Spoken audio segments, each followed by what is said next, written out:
ate my potato, Daddy.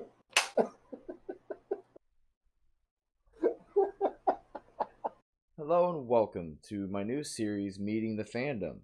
This is going to be a video podcast-like series where I get to introduce you to, to introduce yourself a little bit more to me, I wanted you guys to meet my 8, almost 9-year-old fluffy butt cat who needs brushed really badly named Whitney. I've had her forever. I love her to death. That's Whitney. I do have another cat, and you may have seen her. But the main topic of this video is going to be a fur that I've met through Kiro the Wolf's telegram and Discord channel named Theofilus the Folf. There's a joke there. Theophilus the Wolf. Theophilus. I feel like The Folf. Basically the rest of this video is us just talking and me asking him questions, and there's some stories as well. It's just a lot of fun. I want to meet more of you guys, and I'm going to be picking people at random, people that I find interesting, that are interactive in the furry fandom. So I hope this series kicks it off. Here we go. Enjoy the show. Hi, Theophilus the Folf. Hello. Who's that? This is Kiro the Husky. Oh, Kiro the Husky. You know, I heard Kiro's a pretty popular name. Alright, well, hey, thank you for joining me on this video. Hey, no problem. There you go, Kiro. So, I just wanted to talk to you a little about, you. I wanted to meet some more furs in this fandom. I figured another cool thing is make a YouTube video where even more people can figure out about you. So I hope you're not nervous now. Oh, no, not at all.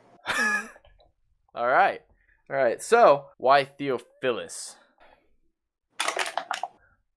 Do you just like the name, or? So, when I first discovered about the Furry Fandom, I found out also about fursuits. That was a guy who needed fursuit. I really want one. So I was kind of in a rush to create a persona just so I could have something to submit to my fursuit maker. And when I messaged him for a quote, they was like, do you have any reference art of your character? I was like, I don't have a character. So I made one on the spot, and then I just kept on adding to it. So did you have the original name? Was it Theophilus, or did you add to that? Was it like just Theo? Well, my very first, I would say, what is it, the, like, internet avatar, like, thing? Okay.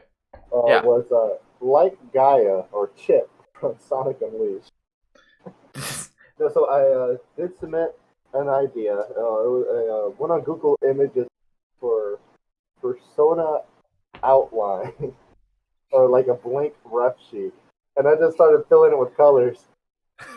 So that's why your colors are so unique. Your head and after I got the original colors, I have to find a picture. I have it somewhere, and then I started looking at it like I'm adding more. Like, this is actually my personality I'm putting into this. It's slowly evolving.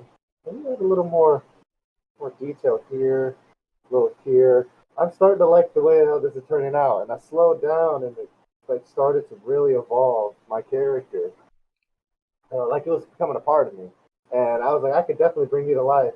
So I submitted the artwork to my fursuit maker, and they came back with a more detailed ref sheet. I was like, is this what you're trying to go for? And I was like, that's exactly what I'm going for. And, all right, you have a really well-made head. So who was the maker? My maker is from madeforyou.com. That's awesome. Yeah, and I mean, if they sent that back to you, which it looks amazing, it's really colorful, which is awesome. The blue, the yellow, you've got the orange markings which come out of nowhere, but like it gives it some character, and then you've got like brown hair.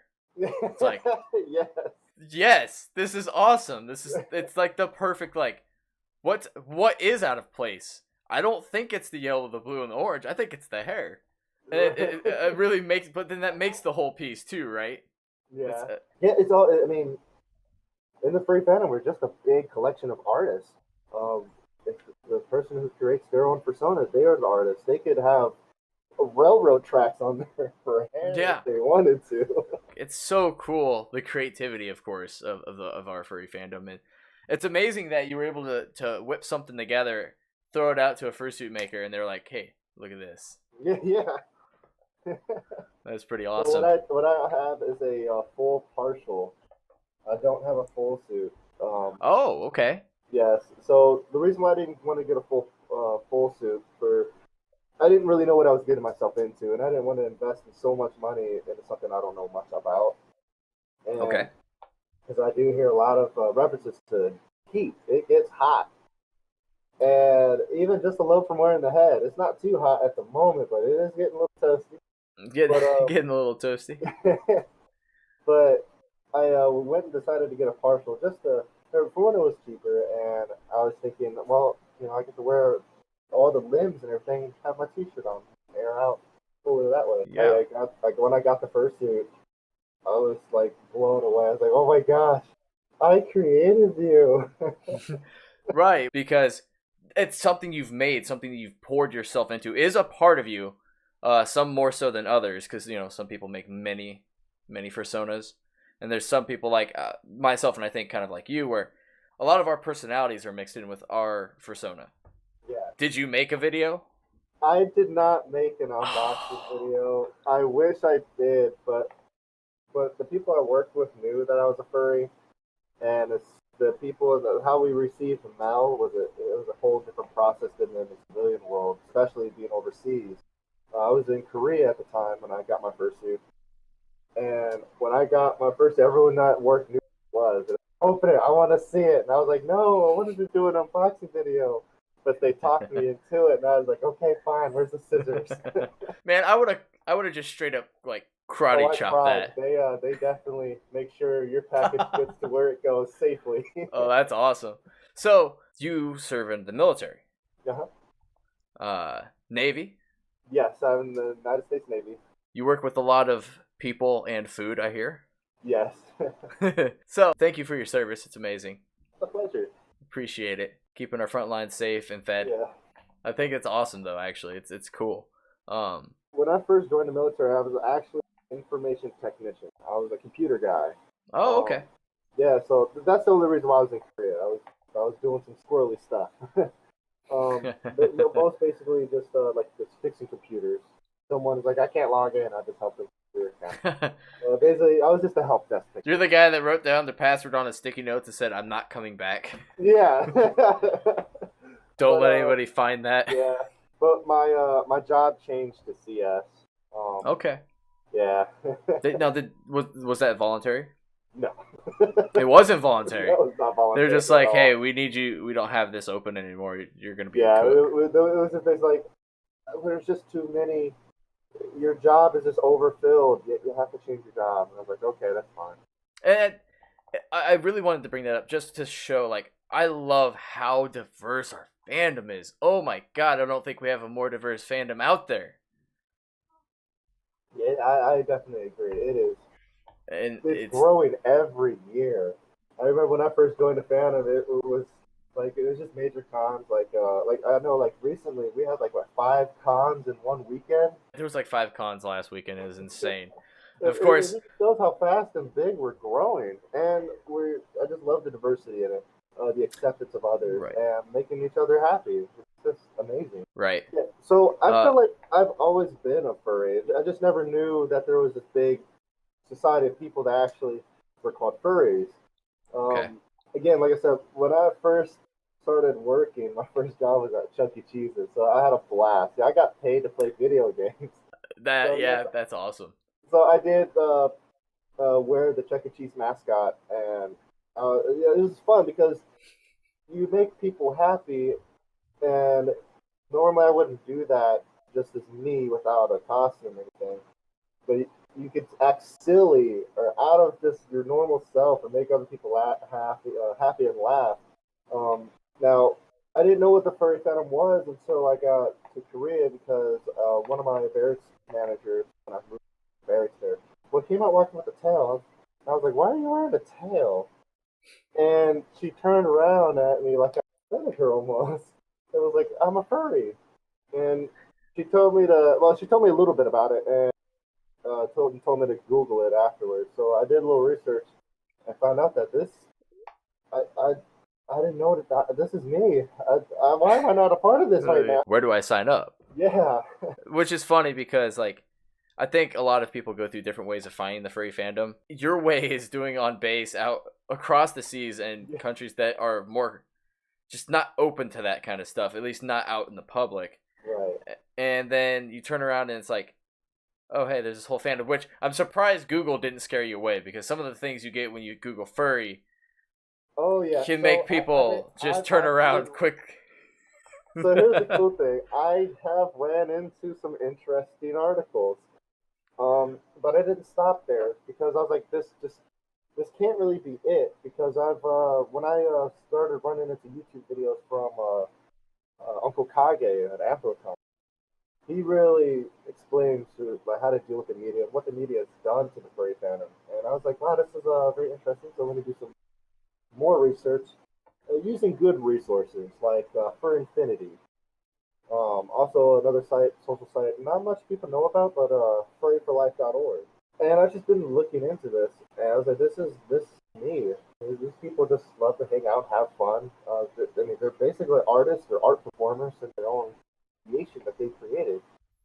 But I really like this concept, and I take it more like a lifestyle than I do an actual hobby. I cannot go a day without thinking of the furry family. It's almost like SpongeBob 1 hour later thing popped, and you've already got like 10 accounts on 10 different websites.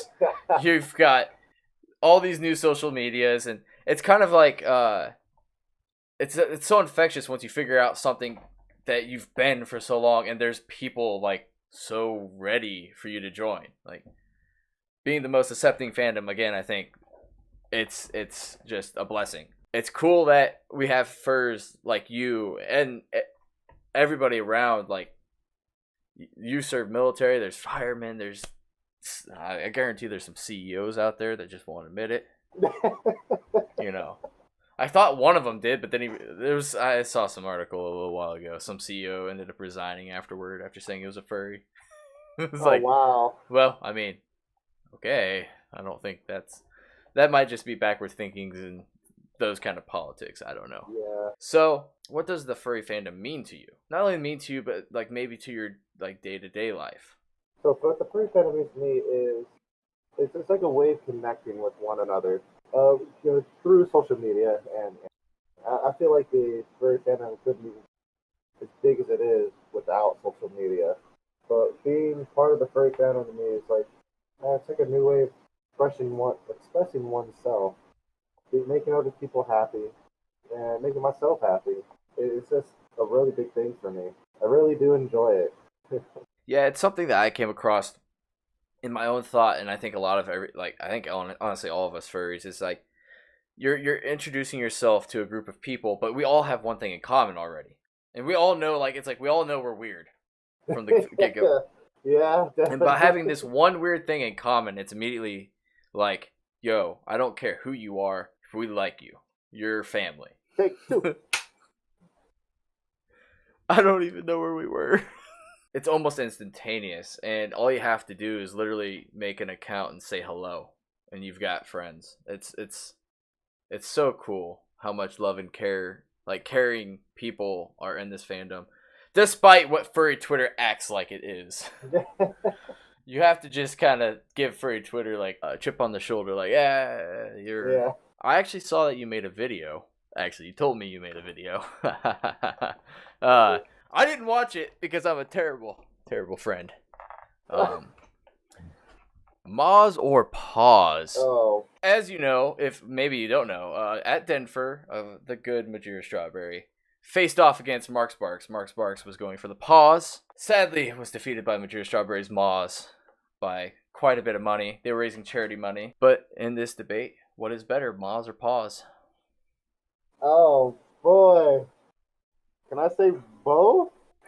So, here's the thing. We both love Paws. They've got amazing beans. They're cute. They're soft. They can do a lot of things. Moz can be cute, depending. Can give boops, licks, kisses, amazing stuff. The debate isn't that they're both amazing things, but what's better? Which one's a little bit higher than the other? I would probably go with Moz. Oh. I know you don't have a reason. I'm still undecided. You're still undecided. But we never got your answer. Moz or Paws? No. How about this? Okay, I would say I would probably go more towards Paws. You're going to go more towards Paws. Okay. Yeah, I do like Paws because, I don't know, it just subconsciously is like, it's cute. I was going to say, my biggest reason is now, I think Moz can look very cute and stuff. But if you really look at, and especially some of the artists out there, they can make those Moz look real drooly, really painful looking, fierce. Now you can do the same thing with Paws, kind of bigger. I'm not really afraid of the ones that have massive claws on it. Like, it has to be like one of the alien drawn ones, like from a horror movie, where you're like, okay, are those even considered paws? It's kind of cool that you've been to Korea. Where else have you been? So I've been to, deployment took me to a lot of places. Oh, I've been to Oman, Eilat, Israel, Jordan, France, Greece, and I know there's another one, Portugal, the Azores. The Azores was probably the most beautiful place I've ever. It was that whole island is a screensaver. Oh, that's amazing. It was beautiful. When I was over there in Israel, Jordan, and Oman, from seeing what I've heard on the news and actually seeing it for myself, I just feel like the news is making them sound like they're all bad people. When I was actually over there, they were very friendly, very nice. I would say though, the air, it smelled like earth and oil. That's different. Yeah, it was definitely different. Oh, and Bahrain. That was the one I was forgetting. Okay. Huh. So, you have a YouTube. You are Theofilus the Folf on YouTube. I'm going to leave a link down in the description below, of course. I hope guys, subscribe and come check it out. It's down below. Absolutely. I hope to see some more content from you. We know as you work in the military, it is what it is when you get to it. Yeah. I try to at least put out a video every week, but looks like it's going to start every 2 weeks, but I'm still going to do my best. Which is awesome. That's all it takes, and remembering that one video can make somebody's day. So, like, even if it's every 2 weeks, you're still making awesome content for people who enjoy it. Description down below, and hopefully I'll see you around in more videos. And if, depending on editing, I decide to make a second video called Storytime, click that link's going to be right here, right now. But thank you so much for talking with me. Thanks for being the first fur on Meeting Furs in the Fandom. And hopefully we can keep spreading the word about awesome furs in the fandom. Unbiased as possible. Yeah. All right, man. Thank you so much. Hey, everyone. Thank you so much for watching this video all the way through. There's going to be some bloopers and outtakes right after this. But if you like this video, drop that like. Please leave a comment below. Maybe you can suggest some other not so known furs that you would like me to interview. You can also just say hey in the comments if you'd like to be interviewed, and we'll see how that goes for some more upcoming episodes. And don't forget, hit that notification bell if you want to see when I'm live streaming and when I upload videos. Again, my upload schedule is going to be Tuesdays and Fridays. I missed my uploads on Tuesday. That's why we're getting 2 videos a day. And yes, I have decided I will also be making a series called, it's on the books right now as Storytime with Furs. Oh, no. Where I'm just going to get some stories from random furs in the interviews and let them just tell a story. So, again, bloopers, outtakes. Thank you all again all for watching. I love you all. I have to leave some of this in.